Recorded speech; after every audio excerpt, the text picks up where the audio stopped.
આપણે પદ્મપુરાણના 28મા દિવસની કથાને આગળ વધારીએ। જ્યાં પુત્રનો પણ ભય લાગે છે ત્યાં સુખ કેવું। એક દ્રવ્યની અભિલાષા રાખવાના કારણે પરસ્પર લડાતા કૂતરાની જેમ પ્રાય બધા દેહધારીઓને પોતાના લોકોથી ભય રહેતો હોય છે। કોઈ પણ રાજા રાજ્ય છોડીને વનમાં ગયા વિના આ પૃથ્વી પર વિખ્યાત થઈ શક્યો નથી। જે સંપૂર્ણ સુખોનો પરિત્યાગ કરી દે છે તે જ નિર્ભય હોય છે। રાજન પહેરવા માટે 2 વસ્ત્ર હોય અને ભોજન માટે શેર અન્ન, આટલામાં જ સુખ છે। માન સન્માન, છત્ર ચામર અને રાજ સિંહાસન તો માત્ર દુઃખ આપનાર છે। સમસ્ત ભૂમંડળનો રાજા હોય તો પણ એક ખાટલા જેટલી ભૂમિ જ તેના ઉપયોગમાં આવે છે। જળથી ભરેલા હજારો ઘડાઓના જળથી અભિષેક કરાવો એ ક્લેશ અને શ્રમને વધારવા જેવું છે। પ્રાતઃકાળે નગરજનોની સાથે શરણાઈના મધુર સુર સાંભળવા એ પોતાના રાજત્વનો અભિમાન માત્ર છે। માત્ર એવું કહીને સંતોષ પ્રાપ્ત કરવાનો છે કે મારા મહેલમાં સદા શરણાઈ વાગે છે। બધા આભૂષણો ભારરૂપ જ છે। બધી પ્રકારના અંગરાગ મેલ જેવા છે। બધા ગીત પ્રલાપ માત્ર છે અને નૃત્ય પાગલોના જેવી ચેષ્ટા છે। આ પ્રમાણે વિચાર કરીને જોવામાં આવે તો રાજોચિત ભોગોથી પણ ક્યું સુખ મળે છે। રાજાઓનું જો કોઈની સાથે યુદ્ધ શરૂ થઈ જાય તો તે એકબીજાને જીતવાની ઈચ્છાથી તેઓ ચિંતામગ્ન રહે છે। નહુષ વગેરે મોટા મોટા સમ્રાટો પણ રાજ્યલક્ષ્મીના મદથી ઉન્મત્ત હોવાના કારણે સ્વર્ગમાં જઈને પણ ત્યાંથી ભ્રષ્ટ થઈ ગયા। ભલા લક્ષ્મીથી સુખ કોને મળ્યું છે? સ્વર્ગમાં પણ સુખ ક્યાં છે? દેવતાઓમાં પણ એક દેવતાની સંપત્તિ બીજા કરતાં વધારે તો હોય જ છે, પરંતુ તે તેમનાથી વધારે સંપત્તિવાળાને જોઈ જોઈને બળે છે। મનુષ્ય તો સ્વર્ગમાં જઈને પોતાનું મૂળ ગુમાવીને પણ પોતાના પુણ્યફળનો પણ ઉપભોગ કરે છે। જેમ મૂળ કપાઈ જવાથી વૃક્ષ વિવશ થઈને ધરતી પર પડી જાય છે, તે જ પ્રમાણે પુણ્ય ક્ષીણ થતાં મનુષ્ય પણ સ્વર્ગથી નીચે આવી જાય છે। આ પ્રમાણે વિચાર કરતા દેવતાઓના સ્વર્ગલોકમાં પણ સુખ દેખાતું નથી। સ્વર્ગમાંથી પાછા આવ્યા બાદ દેહધારીઓને મન, વાણી અને શરીરથી કરેલા વિવિધ પ્રકારના ભયંકર પાપ ભોગવવા પડે છે। તે સમયે તેમને નરકમાં અગ્નિમાં બહુ ભારે કષ્ટ અને દુઃખોનો સામનો કરવો પડે છે। જે જીવ સ્થાવર યોનિમાં પડેલા છે તેમને પણ બધી પ્રકારના દુઃખ પ્રાપ્ત થાય છે। ક્યારેક તેમને કોહાડીના તીક્ષ્ણ પ્રહારથી કાપવામાં આવે છે, તો ક્યારેક તેમની છાલ ઉતારી લેવામાં આવે છે, અને ક્યારેક તેમની ડાળીઓ, પાંદડા અને ફળને પાડી નાખવામાં આવે છે। ક્યારેક પ્રચંડ વાવાઝોડાથી તે આપમેળે ઉખડીને નષ્ટ થઈ જાય છે, તો ક્યારેક હાથી અથવા બીજા પ્રાણી તેમને સમૂળ નષ્ટ કરી નાખે છે। ત્યારે તે દાવાનળમાં અગ્નિ શેકાય છે, તો ક્યારેક હિમના પ્રકોપથી કષ્ટ ભોગવે છે। પશુયોનિમાં પડાયેલા કસાઈને દ્વારા હત્યા થાય છે, તેમને દંડાઓથી મારવામાં આવે છે, નાકને વીંધીને ત્રાસ આપવામાં આવે છે, ચાબુકોથી મારવામાં આવે છે, નેતર અથવા લાકડાની બેડીઓથી અથવા અંકુશ એમની શરીરને બાંધવામાં નાખે છે, તથા બળપૂર્વક ઈચ્છિત સ્થાને લઈ જવામાં આવે છે અને બાંધવામાં આવે છે। તેમને તેમના ટોળામાંથી અલગ કરવામાં આવે છે। આ પ્રમાણે પશુઓના શરીરને અનેક પ્રકારના દુઃખો ભોગવવા પડે છે। દેવતાઓથી લઈને સંપૂર્ણ ચરાચર જગત આવા બધા દુઃખોથી ગ્રસ્ત છે। તેથી વિદ્વાન પુરુષે બધાનો ત્યાગ કરી દેવો જોઈએ। જેમ મનુષ્ય ખભાનો ભાર બીજા ખભા પર લઈને પોતાને વિશ્રામ મળ્યો એવું સમજે છે, તે જ પ્રમાણે સંસારના બધા લોકો દુઃખથી દુઃખને શાંત કરવાની ચેષ્ટા કરે છે। તેથી સર્વને દુઃખથી વ્યાકુળ જાણીને વિચારવાન પુરુષ પરમ નિર્વેદ ધારણ કરવો જોઈએ। નિર્વેદથી જ વૈરાગ્ય થાય છે, અને વૈરાગ્યથી જ્ઞાન, જ્ઞાન વડે પરમાત્માને જાણીને મનુષ્ય મુક્તિ પ્રાપ્ત કરે છે। પછી તે તમામ દુઃખોથી મુક્ત થઈને સદા સુખી, સર્વજ્ઞ અને કૃતાર્થ થઈ જાય છે। એવા જ પુરુષને મુક્ત કહે છે। રાજન, તમારા પ્રશ્નના અનુસાર મેં આ બધી વાતો સંભળાવી દીધી। ત્યાર પછી આવે છે પાપ અને પુણ્યના ફળનું વર્ણન। યયાતિ બોલ્યા કે માતલે, મૃત્યુલોકમાં માનવ બહુ ભયાનક પાપ કરે છે, તેમને તે કર્મોનું શું ફળ મળે છે? આ મને જણાવો। માતલીએ કહ્યું કે રાજન, જે લોકો વેદોની નિંદા અને વેદોક્ત સદાચારની નિંદા કરે છે, તથા જેઓ પોતાના ગુણના આચરણનો ત્યાગ કરીને બીજાનો આચાર ગ્રહણ કરે છે, જે સાધુઓને પીડા આપે છે, તે બધા પાતકી છે। તત્વવેતા પુરુષોએ આ દુષ્કર્મોને પાતક નામ આપ્યું છે। જેઓ માતા પિતાની નિંદા કરે છે તેમનું આ કાર્ય નિશ્ચિત પાતક છે। જેઓ શ્રાદ્ધકાળ આવે ત્યારે તેમાં કામ, ક્રોધ અથવા ભયથી 5 કોષની અંદર રહેવાવાળા જમાઈ, ભાણેજ તથા બહેનને બોલાવતા નથી, તથા હંમેશા બીજાઓને જ ભોજન કરાવે છે, તેમના શ્રાદ્ધમાં પિતૃઓ અન્ન ગ્રહણ કરતા નથી, તેમાં વિઘ્ન આવી જાય છે। જમાઈ વગેરેની ઉપેક્ષા શ્રાદ્ધ કરતા પુરુષને માટે પિતૃહત્યા સમાન છે, તેમને બહુ મોટું પાતક માનવામાં આવ્યું છે। એ જ પ્રમાણે જો દાન અપાતું હોય ત્યારે ઘણા બ્રાહ્મણ આવી જાય, તેમાંથી એકને દાન આપવામાં આવે અને બીજાને ન અપાય તો તે દાનના ફળને નષ્ટ કરી દેનારું બહુ મોટું પાતક માનવામાં આવે છે। બ્રાહ્મણ, ક્ષત્રિય, વૈશ્ય અને શૂદ્ર માટે ઉચિત છે કે તે દરેક પુણ્ય પર્વના અવસર પર નિર્ધન બ્રાહ્મણની પૂજા કરે છે, તથા જ્યાં સુધી શક્ય હોય તેને ધન આપે। શ્રાદ્ધ સમયે નિમંત્રિત બ્રાહ્મણ સિવાય જો બીજા કોઈ બ્રાહ્મણ આવી જાય તો તે બંનેને ભોજન કરાવીને વસ્ત્ર, તાંબૂલ અને દક્ષિણાથી પૂજા કરવી જોઈએ। એનાથી પિતરો બહુ પ્રસન્ન થાય છે। જો શ્રાદ્ધ કરતા ગરીબ હોય તો તે એકની જ પૂજા કરી શકે છે। જો શ્રાદ્ધમાં બ્રાહ્મણને ભોજન કરાવીને આદરપૂર્વક દક્ષિણા આપતો નથી, તેને ગૌહત્યા જેવું પાપ લાગે છે। મહારાજ, વ્યતિપાત અને વૈધૃતિ યોગ હોય અથવા અમાવસ્યાએ અથવા પિતાની મૃત્યુતિથિના દિવસે અપરા કાળમાં બ્રાહ્મણ વગેરે વર્ણોએ અવશ્ય શ્રાદ્ધ કરવું જોઈએ। વિઘ્ન પુરુષે અપરિચિત બ્રાહ્મણને શ્રાદ્ધમાં નિમંત્રિત ન કરવો. અપરિચિતોમાં પણ જો કોઈ વેદાંગનો પરગામી વિદ્વાન હોય તો તે બ્રાહ્મણને શ્રાદ્ધમાં નિમંત્રિત કરવું અને દાન આપવું જોઈએ. રાજન નિમંત્રિત બ્રાહ્મણોનો અપૂર્વ આતિથ્ય સત્કાર કરવો જોઈએ. જે આથી વિપરીત આચરણ કરે છે તેને અવશ્ય નરકમાં જવું પડે છે. તેથી દાન, શ્રાદ્ધ અને પર્વના અવસર પર બ્રાહ્મણને નિમંત્રિત કરવું આવશ્યક છે. પ્રથમ સારી રીતે બ્રાહ્મણની બધી માહિતી મેળવી લેવી જોઈએ. ત્યારબાદ તેને શ્રાદ્ધમાં સામેલ કરવો ઉચિત છે. જે બ્રાહ્મણ વિના શ્રાદ્ધ કરે છે તેના ઘરમાં પિતૃઓ ભોજન કરતા નથી, શાપ આપીને ચાલ્યા જાય છે. બ્રાહ્મણ વિના શ્રાદ્ધ કરવાથી મનુષ્ય પાપી થાય છે તથા બ્રાહ્મણઘાતી કહેવાય છે. રાજન, જે પિતૃકુળમાં આચારનો ત્યાગ કરીને સ્વેચ્છાનુસાર વર્તાવ કરે છે તેને મહાપાપી સમજવો જોઈએ. જે પાપી મનુષ્ય શિવની સેવા છોડીને શિવ ભક્તોનો દ્વેષ કરે છે તથા જે બ્રાહ્મણોથી દ્રોહ કરીને ભગવાન વિષ્ણુની નિંદા કરે છે તે મહાપાપી સદાચારની નિંદા કરનાર પણ આ શ્રેણીમાં આવે છે. સર્વપ્રથમ ઉત્તમ જ્ઞાન સ્વરૂપ પુણ્યમય ભગવદ્ પુરાણની પૂજા કરવી જોઈએ. ત્યાર પછી વિષ્ણુ પુરાણ, હરિવંશ, મત્સ્ય પુરાણ અને કુર્મ પુરાણનું પૂજન કરવું ઉચિત છે. જે પદ્મ પુરાણની પૂજા કરે છે તેમના દ્વારા ભગવાન શ્રી મધુસૂદનની પ્રત્યક્ષ પૂજા થઈ જાય છે. શ્રી ભગવાનના જ્ઞાન સ્વરૂપ પુરાણની પૂજા કર્યા વિના જ તેને વાંચે અથવા લખે લોભમાં આવીને વેચી દે છે, અપવિત્ર સ્થાનમાં મૂકી દે છે તથા સ્વયં અશુદ્ધ રહિત અશુદ્ધ સ્થાનમાં પદ્મ પુરાણની કથા કહે છે અને સાંભળે છે, તેમનું આ બધું કાર્ય ગુરુનિંદા સમાન માનવામાં આવે છે. જે ગુરુની પૂજા કર્યા વિના જ તેમની પાસે શાસ્ત્ર શ્રવણ કરે છે, ગુરુની સેવા કરતો નથી, તેમની આજ્ઞા ભંગ કરવાનો વિચાર કરે છે, તેમની વાતને ટેકો નથી આપતો બલકે પ્રતિવાદ કરી દે છે, ગુરુના કાર્યની કરવા યોગ્ય હોવા છતાં પણ ઉપેક્ષા કરે છે તથા જે ગુરુને રોગાદિથી પીડિત, અસમર્થ, વિદેશ તરફ પ્રસ્થિત અને શત્રુઓ દ્વારા અપમાનિત જોઈને પણ તેમનો સાથ છોડે છે, પાપી ત્યાં સુધી નરકમાં નિવાસ કરે છે જ્યાં સુધી 14 ઇન્દ્રનું આયુષ્ય પૂરું ન થઈ જાય. જે સ્ત્રી, પુત્ર અને મિત્રોની અવહેલના કરે છે તેના કાર્ય પણ ગુરુ નિંદા સમાન મહાપાતક સમજવું જોઈએ. બ્રાહ્મણની હત્યા કરનાર, સોનું ચોરનાર, શરાબી, ગુરુની શૈયા પર સૂનાર તથા તેમનો સહયોગી આ 5 પ્રકારના મનુષ્ય મહાપાતકી માનવામાં આવે છે. જે ક્રોધ, દ્વેષ, લોભ અથવા ભયથી ખાસ કરીને બ્રાહ્મણના મર્મ વગેરેનો ઉચ્છેદ કરે છે. દરિદ્ર ભિક્ષુક બ્રાહ્મણને દ્વાર પર બોલાવીને કંઈ આપતો નથી. જે વિદ્યાના અભિમાનમાં આવીને સભામાં ઉદાસીનની જેમ બેઠેલા બ્રાહ્મણને નિશ્ચેત કરી દે છે તથા જે મિથ્યા ગુણો દ્વારા પોતાને જબરજસ્તીથી ઊંચો સિદ્ધ કરે છે અને ગુરુને જો ઉપદેશ આપવા લાગે છે તે બધાને બ્રહ્મઘાતી માનવામાં આવે છે. જેમનું શરીર ભૂખ તરસથી વ્યથિત છે, જે મનની ઈચ્છા રાખે છે, તેમના કાર્યમાં વિઘ્ન ઊભું કરનાર મનુષ્ય પણ બ્રહ્મઘાતી જ છે. જે ચુગલીખોર, બધા લોકોના દોષ શોધવામાં તત્પર, બધાને ઉદ્વેગ નાખનાર અને ક્રૂર છે તથા જે દેવતાઓ, બ્રાહ્મણો તથા ગાયોને નિમિત્તે પહેલેથી આપેલી જમીન પાછી લઈ લે છે તેને બ્રહ્મઘાતી કહે છે. બીજાઓ દ્વારા ઉપાર્જિત દ્રવ્યનું અને બ્રાહ્મણના ધનનું અપહરણ પણ બ્રહ્મહત્યા જેવું ભારે પાતક છે.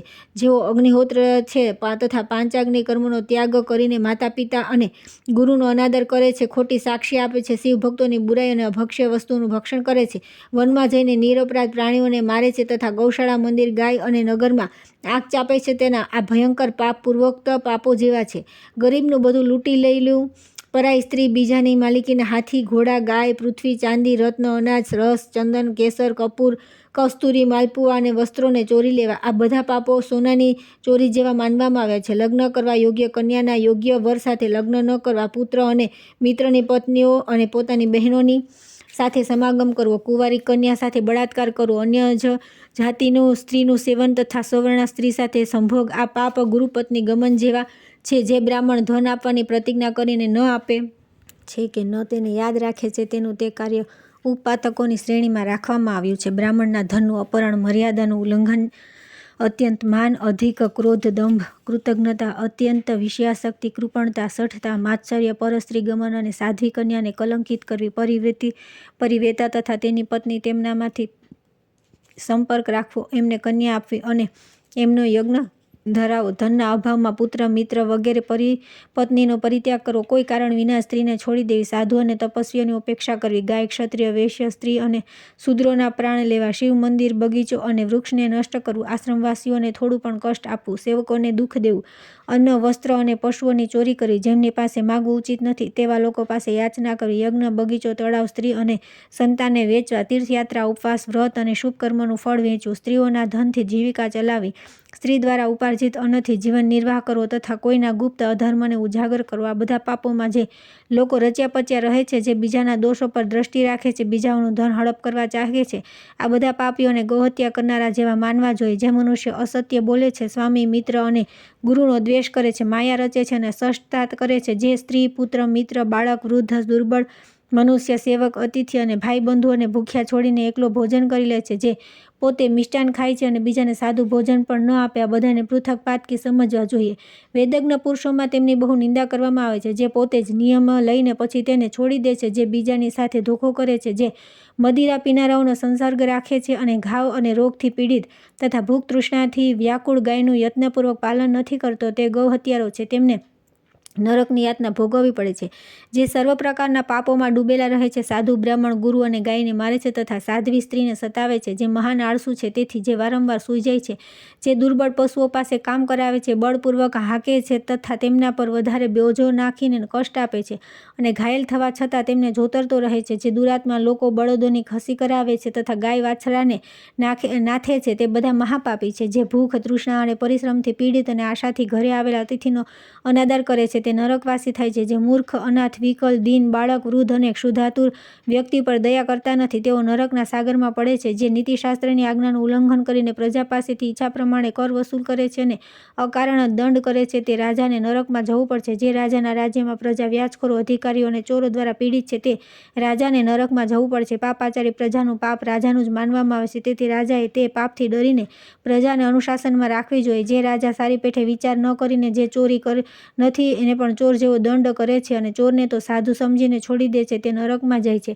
જે મનુષ્ય બીજાના ઘી, તેલ, મધ, ગોળ, દૂધ, શાક, દહીં, ફળ, ઘાસ, લાકડા, ફૂલ, પાન, કાસુ, ચાંદી, જોડા, છત્રી, બેલગાડી, પાલખી, આસન, તાંબુ, સીસું, શંખ, વાંસળી વગેરે વાજિંત્ર, ઘરની સામગ્રી, ઊન, કપાસ, રેશમ, રંગ વગેરે તથા બારીક વસ્ત્ર વગેરે ચોરે છે અથવા આ પ્રકારના બીજા દ્રવ્યો પડાવી લે છે, તે સદા નરકમાં પડે છે. બીજાની વસ્તુ થોડી હોય કે વધારે તેના પર મમતા કરીને તેને ચોરે છે, તે અવશ્ય નરકમાં પડે છે. આ પ્રકારના પાપ કરનારા મનુષ્ય પછી યમરાજની યાજ્ઞાથી યમલોકમાં જાય છે. તે સમયે તેમને ભારે દુઃખ ઉઠાવવું પડે છે. દેવતા, મનુષ્ય અને પશુ પક્ષી આ બધામાંથી જે પણ અધર્મમાં મન લગાડે છે, તેમના શાસક ધર્મરાજ છે. તેઓ જાત જાતના ભયંકર દંડ આપીને પાપોનો ભોગ કરાવે છે. વિનય અને સદાચારથી યુક્ત મનુષ્ય જો ભૂલથી મલિન આચારમાં લિપ્ત થઈ જાય તો તેના માટે ગુરુ શાસક માનવામાં આવ્યા છે. તેઓ કોઈ પ્રાયશ્ચિત કરાવીને તેમને પાપમાંથી મુક્ત કરી શકે છે. આવા લોકોને યમરાજના દરબારમાં જવું પડતું નથી. પરસ્ત્રી, લંપટ, ચોર અને અન્યાયપૂર્ણ વર્તાવ કરનાર પુરુષો પર રાજાનું શાસન હોય છે. રાજા તેમના દંડ વિધાતા છે, પરંતુ જે પાપ છુપાઈને કરવામાં આવે છે તેનો નિર્ણય યમરાજા જ કરે છે. તેથી પોતે કરેલા પાપો માટે પ્રાયશ્ચિત કરવું જોઈએ, અન્યથા તે કરોડો કલ્પોમાં પણ ભોગવ્યા વિના નષ્ટ થતા નથી. મનુષ્ય મન, વાણી અને શરીરથી જે કર્મ કરે છે તેનું ફળ તેને સ્વયં ભોગવવું પડે છે. કર્મો પ્રમાણે તેની સદગતિ અથવા અધોગતિ થાય છે. રાજન, આ પ્રમાણે સંક્ષેપમાં મેં તમને પાપોના ભેદ કહ્યા છે. હવે બીજું શું સાંભળવું છે? યયાતિએ કહ્યું કે માતલે અધર્મના બધા ફળોનું વર્ણન તમે સાંભળી લીધું, હવે ધર્મનું ફળ કહો.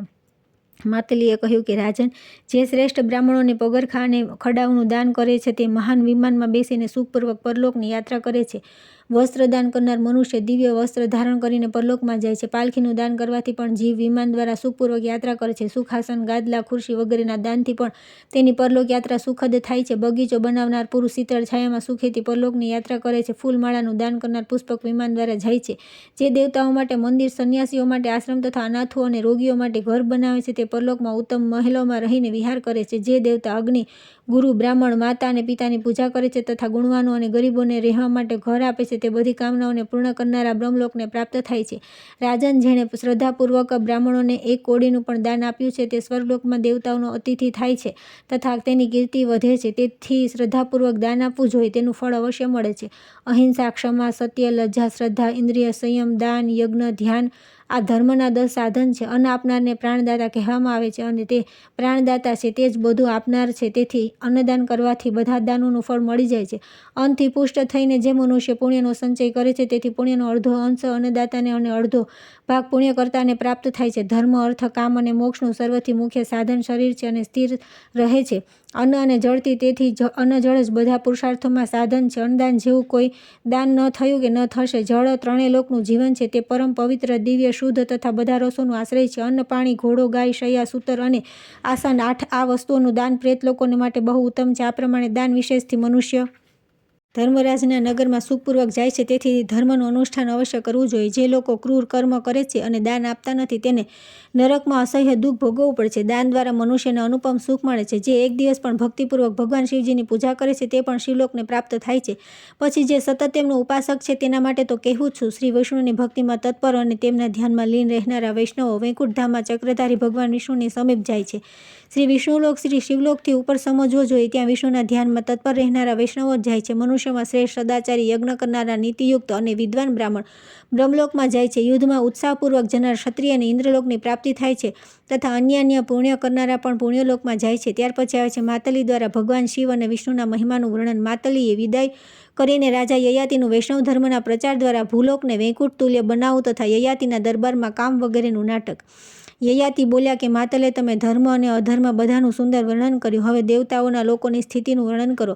તેમની સંખ્યા જણાવો. જે પુણ્યના પ્રભાવથી જેણે જે લોક પ્રાપ્ત કર્યો હોય તેનું પણ વર્ણન કરો. માતાલીએ કહ્યું કે રાજન, દેવતાઓના લોક ભાવમય લોક છે. ભાવો અનેક પ્રકારના હોય છે, તેથી ભાવાત્મક જગતની સંખ્યા કરોડો સુધી પહોંચી જાય છે, પરંતુ પુણ્યાત્માને માટે તે બધા લોકમાંથી 28 લોક જ પ્રાપ્ય છે, જે એક જ બીજાની ઉપર સ્થિત અને અત્યંત વિશાળ છે. જે લોકો ભગવાન શિવને નમસ્કાર કરે છે તેમને શિવલોકનું વિમાન મળે છે. જેઓ પ્રસંગવશ પણ શિવનું સ્મરણ અથવા નામ કીર્તન અથવા તેમને નમસ્કાર કરે છે તેને અનુપમ સુખની પ્રાપ્તિ થાય છે. પછી જેઓ નિરંતર તેમની ભક્તિ કરે છે તેમના વિશે તો કહેવું જ શું. જે ધ્યાન દ્વારા ભગવાન વિષ્ણુનું ચિંતન કરે છે અને સદા તેમનામાં મન લગાવીને રાખે છે તેઓ તેમના પરમપદને પ્રાપ્ત થાય છે. હે નરશ્રેષ્ઠ, શ્રી શિવ અને ભગવાન વિષ્ણુના લોક એક સરખા જ છે.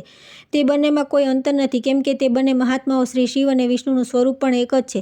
શ્રી વિષ્ણુ રૂપધારી શિવ અને શ્રી શિવ રૂપધારી વિષ્ણુને નમસ્કાર છે. શ્રી શિવના હૃદયમાં વિષ્ણુ અને વિષ્ણુના હૃદયમાં શ્રી શિવ બિરાજમાન છે. બ્રહ્મા, વિષ્ણુ અને શિવ આ ત્રણેય દેવતારૂપ એક જ છે. આ ત્રણેયના સ્વરૂપમાં કોઈ અંતર નથી, માત્ર ગુણોનો ભેદ બતાવવામાં આવ્યો છે. હે રાજેન્દ્ર, તમે શિવના ભક્ત તથા શ્રી વિષ્ણુના અનુરાગી છો, તેથી તમારા પર બ્રહ્મા, વિષ્ણુ અને શિવ ત્રણેય દેવતા પ્રસન્ન છે. માનદ ઇન્દ્રની આજ્ઞાથી અત્યારે તમારી પાસે આવ્યો છું, તેથી પહેલા ઇન્દ્રલોકમાં ચાલો, ત્યાર પછી ક્રમશઃ બ્રહ્મલોકમાં, શિવલોકમાં તથા વિષ્ણુલોકમાં પધારજો. તે લોક દાહ અને પ્રલયથી રહિત છે. પીપલે કહ્યું કે બ્રહ્મન માતલીની વાત સાંભળીને નુહર્ષ પુત્ર રાજા યયાતિએ શું કર્યું એનું વિસ્તારથી વર્ણન કરો. શુકરમાં બોલ્યા કે હે વિપ્રવર, સાંભળો. તે સમયે સંપૂર્ણ ધર્માત્મા શ્રેષ્ઠ રાજા યયાતિ માતલીને આ પ્રમાણે કહ્યું કે દેવદૂત, તમે સ્વર્ગના સંપૂર્ણ ગુણ અવગુણ મને પહેલાં જ કહી દીધા છે, તેથી હવે હું શરીર છોડીને સ્વર્ગલોકમાં નહીં જાઉં. દેવાધિદેવ ઇન્દ્રે તમને આ પ્રમાણે કહી દેજો. ભગવાન ઋષિકેશના નામોનું ઉચ્ચારણ સર્વોત્તમ ધર્મ છે. હું દરરોજ એ જ રસાયણનું સેવન કરું છું, તેથી મારા રોગ, દોષ અને પાપ વગેરે દૂર થઈ જાય છે. સંસારમાં શ્રીકૃષ્ણનું નામ સૌથી મોટી ઔષધિ છે. તે નામ સુલભ હોવા છતાં પણ મનુષ્ય પાપ અને વ્યાધિઓથી પીડિત થઈને મૃત્યુને પ્રાપ્ત થઈ રહ્યા છે. આ કેટલાય આશ્ચર્યની વાત છે. લોકો કેટલા અજ્ઞાની છે. શ્રીકૃષ્ણના નામનું રસાયણ પીતા નથી. ભગવાનની પૂજા, ધ્યાન, નિયમ, સત્યભાષણ તથા દાનથી શરીરની શુદ્ધિ થાય છે. તેનાથી રોગ અને દોષ નષ્ટ થઈ જાય છે. ત્યાર પછી ભગવાનની કૃપાથી મનુષ્ય શુદ્ધ થઈ જાય છે. તેથી હવે હું સ્વર્ગલોકમાં નહીં આવું. પોતાના તપથી, ભાવથી અને ધર્મના આચરણ દ્વારા ભગવત કૃપાથી આ પૃથ્વીને સ્વર્ગ બનાવીશ. તેથી હવે તમે અહીંથી જાઓ અને બધી વાતો ઇન્દ્રને કહી સંભળાવો. રાજા યયાતિની વાત સાંભળીને માતાલી ચાલ્યા ગયા. તેમણે ઇન્દ્રને બધી વાતો કહી. તે સાંભળીને ઇન્દ્ર યયાતિને સ્વર્ગમાં લાવવા માટે ફરીથી વિચારવા લાગ્યા. પીપલે પૂછ્યું કે બ્રહ્મન, ઇન્દ્રના દૂત મહાભાગ માતાલીના ચાલ્યા ગયા પછી ધર્માત્મા યયાતિએ કયું કાર્ય કર્યું? શુકરમાં બોલ્યા કે વિપ્રવર, દેવરાજ દૂત મતાલી જ્યારે ચાલ્યા ગયા ત્યારે રાજા યયાતિએ મનમાં જ કંઈક વિચાર કર્યો અને તરત જ મુખ્ય દૂતોને બોલાવીને તેમને ધર્મ અને અર્થયુક્ત ઉત્તમ આદેશ આપ્યો.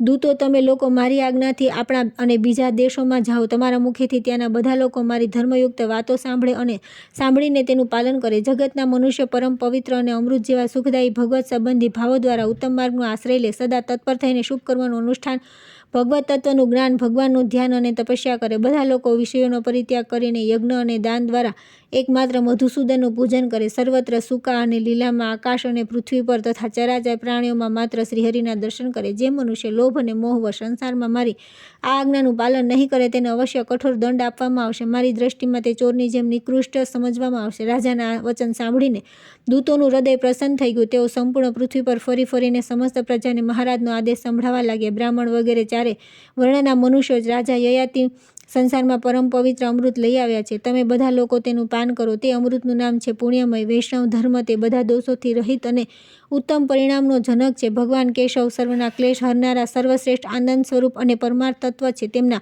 નામમય અમૃત સર્વ દોષનું નિવારક છે. મહારાજ યયાતિએ તે અમૃતને અહીં સુલભ કરી દીધું છે. સંસારના લોકો ઈચ્છાનુસાર તેનું પાન કરે. ભગવાન શ્રી વિષ્ણુની નાભિથી કમળ પ્રગટ થયું છે. તેમના નેત્ર કમળ જેવા સુંદર છે. તેઓ જગતના આધારભૂત અને મહેશ્વર છે. પાપોનો નાશ કરીને આનંદ પ્રદાન કરે છે. દાનવો અને દૈત્યનો સંહાર કરનારા છે. યજ્ઞ તેમના અંગ સ્વરૂપ છે. તેમના હાથમાં સુદર્શન ચક્ર શોભી રહ્યું છે. તેઓ પુણ્યનિધિ અને સુખ સ્વરૂપ છે. તેમના સ્વરૂપનો ક્યાંય અંત નથી. સંપૂર્ણ વિશ્વ તેમના ઉદરમાં નિવાસ કરે છે. તેઓ નિર્મળ, સર્વને આરામ આપનારા, રામ નામથી વિખ્યાત, સર્વમાં રમણ કરવાવાળા, મૂળ દૈત્યના શત્રુ, આદિત્ય સ્વરૂપ, અંધકારનાશક, લક્ષ્મીના નિવાસસ્થાન, સગુણ અને દેવેશ્વર છે. તેમનું નામામૃત બધા દોષોને દૂર કરનારું છે. રાજા યયાતિએ તેને અહીં સુલભ કરી દીધું છે. બધા લોકો તેનું પાન કરે. આ નામામૃત સ્તોત્ર દોષ હરિ અને ઉત્તમ પુણ્યનું જનક છે. લક્ષ્મીપતિ ભગવાન શ્રી વિષ્ણુમાં ભક્તિ રાખનાર જે મહાત્મા પુરુષ દરરોજ પ્રાતઃકાળે નિયમપૂર્વક આનો પાઠ કરે છે તે મુક્ત થઈ જાય છે. સુકર્મા કહે છે કે રાજા યયાતિના દૂતો સંપૂર્ણ પ્રાંતો, દ્વીપો, નગરો અને ગામોમાં કહેતા ફરતા હતા, લોકો મહારાજની આજ્ઞા સાંભળે. તમે લોકો પૂરી શક્તિથી સર્વતો ભાવેના ભગવાન વિષ્ણુની પૂજા કરો. દાન, યજ્ઞ, શુભ કર્મ, ધર્મ અને પૂજન વગેરે દ્વારા ભગવાન મધુસૂદનની આરાધના કરતા કહીને મનની સંપૂર્ણ વૃત્તિઓથી તેમનું ધ્યાન ચિંતન કરો. આ પ્રમાણે રાજાના ઉત્તમ આદેશનું બધા લોકોએ શ્રવણ કર્યું. તે જ સમયથી બધા લોકો એકમાત્ર ભગવાન મુરારીનું ધ્યાન, ગુણગાન, જપ અને તપ કરવા લાગ્યા. વેદોક્ત સૂક્તો અને મંત્રો દ્વારા જે કાનોને પવિત્ર કરવાવાળા તથા અમૃત સમાન મધુર હતા, શ્રી કેશવનું યજન કરવા લાગ્યા. તેમનું ચિત્ત સદા ભગવાનમાં જ લાગ્યું રહેતું હતું. તેઓ સમસ્ત દોષો અને વિષયોનો પરિત્યાગ કરીને વ્રત, ઉપવાસ, નિયમ અને દાન વગેરે દ્વારા ભક્તિપૂર્વક જગત નિવાસ શ્રી વિષ્ણુનું પૂજન કરતા હતા. રાજાનો ભગવાનની આરાધના સંબંધી આદેશ સમગ્ર ભૂમંડળ પર પ્રસારિત થઈ ગયો. બધા લોકો વૈષ્ણવ પ્રભાવના કારણે ભગવાનનું યજન કરવા લાગ્યા. યજ્ઞ વિધિના જાણકાર વિદ્વાનોના નામ અને કર્મો દ્વારા શ્રી વિષ્ણુનું યજન કરતા અને તેમના જ ધ્યાનમાં સંલગ્ન રહેતા હતા. જ્યાં સુધી આ સંપૂર્ણ ભૂમંડળ છે અને જ્યાં સુધી પ્રચંડ કિરણોવાળા ભગવાન સૂર્ય તપે છે, ત્યાં સુધી બધા મનુષ્ય ભગવત ભક્ત થઈ ગયા. શ્રી વિષ્ણુના પ્રભાવથી તેમનું પૂજન, સ્તવન અને નામ કીર્તન કરવાથી સર્વના શોક દૂર થઈ ગયા. બધા પુણ્યાત્માને યશસ્વી બની ગયા. કોઈને રોગનો ઉપદ્રવ થતો નહોતો. બધા જ લોકો દોષ અને રોગથી શૂન્ય તથા સમસ્ત ઐશ્વર્યોથી સંપન્ન થઈ ગયા. મહાભાગ તે ઘરોના લોકોના ઘર દરવાજા પર સદા પુણ્યમય કલ્પવૃક્ષ અને સમસ્ત કામનાઓને પૂર્ણ કરનારી ગાયો રહેતી હતી. તેમના ઘરમાં ચિંતામણી નામનો મણિ હતો, જે પરમ પવિત્ર અને સંપૂર્ણ મનોરથો પૂર્ણ કરવામાં માનવામાં આવે છે. ભગવાન વિષ્ણુની કૃપાથી પૃથ્વીના બધા મનુષ્ય સર્વ પ્રકારના દોષોથી રહિત થઈ ગયા. પુત્ર પૌત્ર તેમની શોભા વધારતા હતા. તેઓ મંગળોથી યુક્ત પરમ પુણ્યાત્મા, દાની, જ્ઞાની અને ધ્યાનપરાયણ હતા. ધર્મના જ્ઞાતા મહારાજ યયાતિના શાસનકાળમાં દુકાળ અને વ્યાધિઓનો ભય નહોતો. મનુષ્યોનું અકાળ મૃત્યુ થતું નહોતું. બધા લોકો વિષ્ણુ સંબંધી વ્રતોનું પાલન કરવાવાળા અને વૈષ્ણવ હતા. ભગવાનનું ધ્યાન અને તેમના નામોના જપ તેમની દિનચર્યાનું અંગ બની ગયા હતા. તે બધા લોકો ભાવભક્તિ સાથે ભગવાનની આરાધનામાં તત્પર રહેતા હતા. દ્વિજ શ્રેષ્ઠ તે સમયે દરેકના ઘરમાં તુલસીના છોડ અને ભગવાનના મંદિર હતા. બધાના ઘર સ્વચ્છ અને સુંદર હતા તથા ઉત્તમ ગુણોના કારણે દિવ્ય દેખાતા હતા. સર્વત્ર વૈષ્ણવ ભાવ હતો. વિવિધ પ્રકારના માંગલિક ઉત્સવોના દર્શન થતા હતા.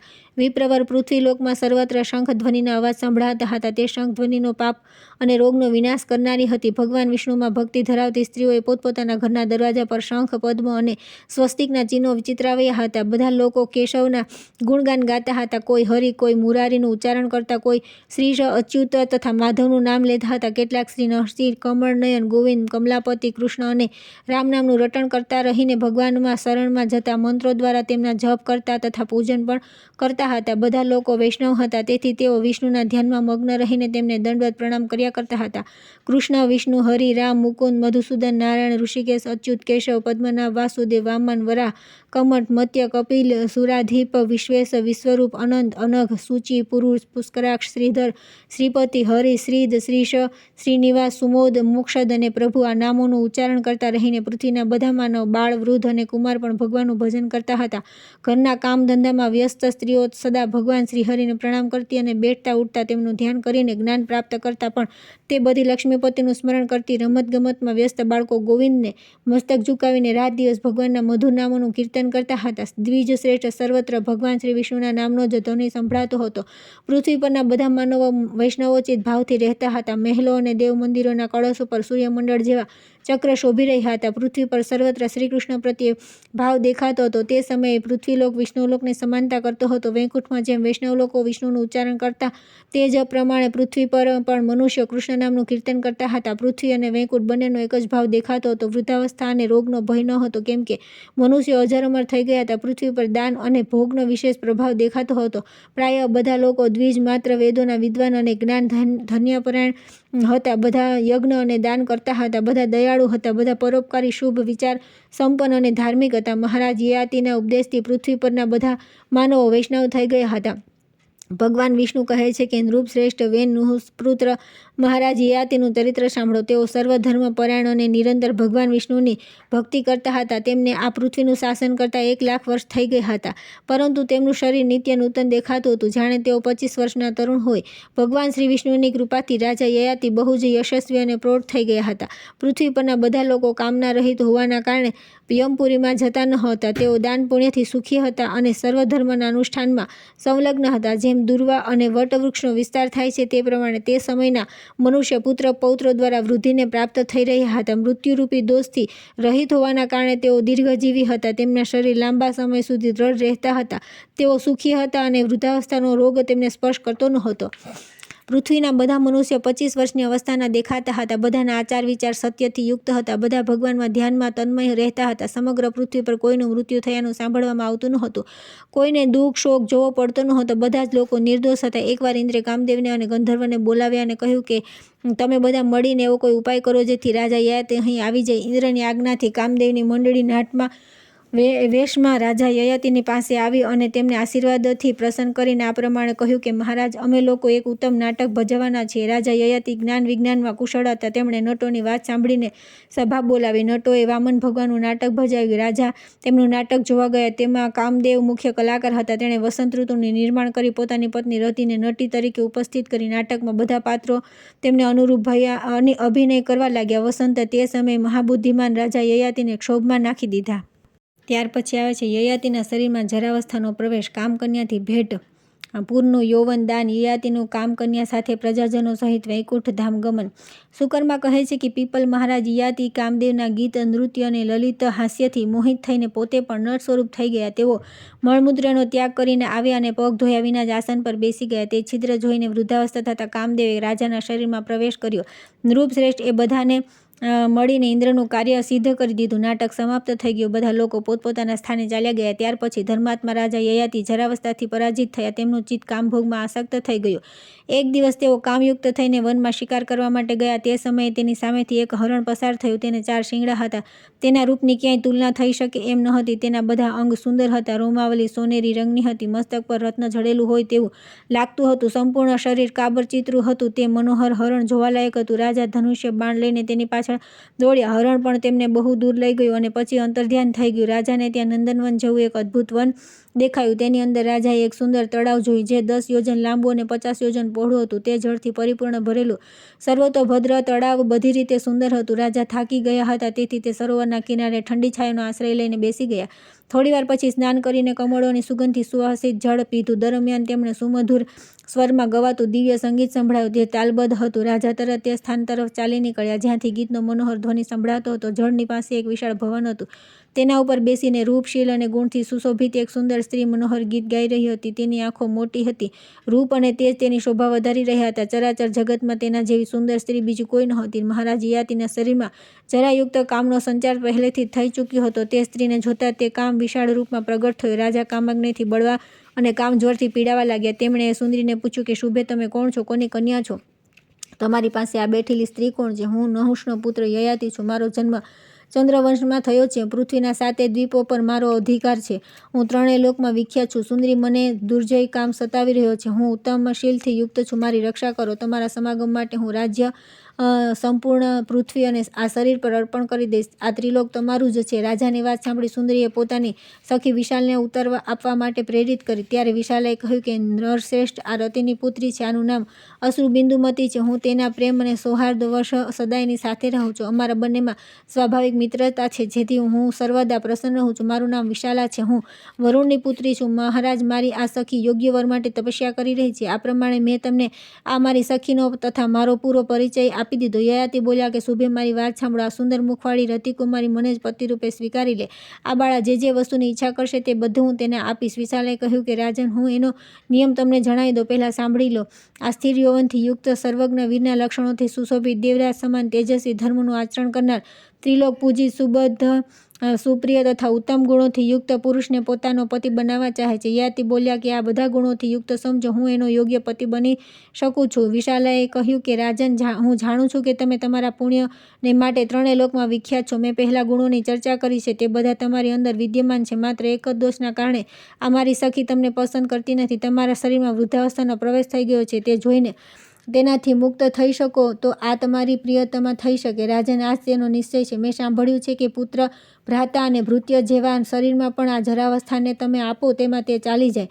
તેથી રાજન, તમે તમારી વૃદ્ધાવસ્થા તો પુત્રને આપી દો અને પોતે તેની યુવાની લઈને પરમ સુંદર બની જાઓ. મારી સખી જે રૂપમાં તમારો ઉપભોગ કરવા ચાહે છે તેને અનુકૂળ વ્યવસ્થા કરો. યયાતિ બોલ્યા કે મહાભાગે એવમસ્તુ, હું તમારી આજ્ઞાનું પાલન કરીશ. રાજા યયાતિ કામભોગમાં આસક્ત થઈને પોતાની વિવેક શક્તિ ગુમાવી બેઠા હતા. તેમણે ઘરે જઈ પોતાના પુત્રોને કહ્યું કે તમારા લોકમાંથી કોઈ એક મારી દુઃખદાયી જરાવસ્થાને ગ્રહણ કરી લે અને પતિ પોતાની યુવાની મને આપી દે, જેથી હું ઈચ્છાનુસાર ભોગ ભોગવી શકું. જે મારી વૃદ્ધાવસ્થાને ગ્રહણ કરશે તે પુત્રમાં શ્રેષ્ઠ માનવામાં આવશે અને તે જ મારા રાજ્યનો ઉત્તરાધિકારી થશે. તેને સુખ, સંપત્તિ, ધનધાન્ય, અનેક સંતાનો, યશ, કીર્તિ પ્રાપ્ત થશે. તરુએ કહ્યું કે પિતાજી, એમાં કોઈ સંદેહ નથી કે પિતા માતાની કૃપાથી પુત્રને શરીરની પ્રાપ્તિ થાય છે. તેથી તેનું કર્તવ્ય છે કે તે વિશેષ ચેષ્ટા સાથે માતા પિતાની સેવા કરે. પરંતુ મહારાજ, યૌવન દાન કરવાનો મારો આ સમય નથી. તુરુની વાત સાંભળી ધર્માત્મા રાજાને બહુ ક્રોધ થયો. તેઓ તેને શાપ આપતા બોલ્યા કે તે મારી આજ્ઞાનો અનાદર કર્યો છે, તેથી તું બધા ધર્મોથી બહિષ્કૃત અને પાપી થઈ જાય. તારું હૃદય પવિત્ર જ્ઞાનથી શૂન્ય થઈ જાય અને તું કોઢી થઈને જા. તરુનો આવો શાપ સાંભળીને આપીને પોતાના બીજા પુત્ર યદુને કહ્યું કે બેટા, તું મારી જરાવસ્થાને ગ્રહણ કર અને મારું અકંટક રાજ્ય ભોગવો. આ સાંભળી યદુએ હાથ જોડીને કહ્યું કે પિતાજી, કૃપા કરો. હું વૃદ્ધાવસ્થાનો ભાર વહન કરી શકું એમ નથી. ઠંડીનું કષ્ટ સહેવું, સુપાચ્ય ભોજન લેવું પડે છે. આગળની કથા આવતીકાલે.